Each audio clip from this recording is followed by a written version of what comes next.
अस्सलामुअलैकुम, आप देख रहे हैं के न्यूज़ HD। मैं हूं हारिस अली शाह गिलानी। खबर शामिल करते हैं टंडवादम से। टंडवादम से हमारे district bureau chief Sabir Abbasi की रिपोर्ट के मुताबिक मीनार वेलफेयर एसोसिएशन का एक अहम इजलास टंडवादम में मुनक्किद हुआ।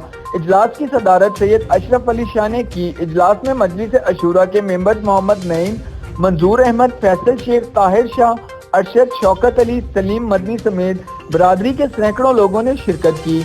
इस मौका पर नए ओहदेदारान का ऐलान किया गया। एलामिये के मुताबिक अब्दुल गफ्फार सदर, नायब सदर सैयद नासिर अली शाह को मुंतखब किया। इजलास में ये भी तय किया गया कि मुंतखब ओहदेदारान मजीद अपनी बॉडी का ऐलान भी कर सकते हैं। नौ मुंतखब सदर अब्दुल गफ्फार ने मीडिया से बातचीत करते हुए कहा कि मैं अपनी बरादरी के लोगों का बेहद मशकूर हूँ। इन्होंने मुझे पर एतमाद करके एक अहम ओहदे की जिम्मेदारी आयद की। इसने कहा कि मैं अपनी बरादरी की फलाह बहबूद के लिए मुमकिन कोशिश करूँगा। बरादरी के गरीब और मस्कीन लोगों के लिए इलाज मुआवजे के लिए फ्री अस्पताल का कायम अमल में लाऊंगा।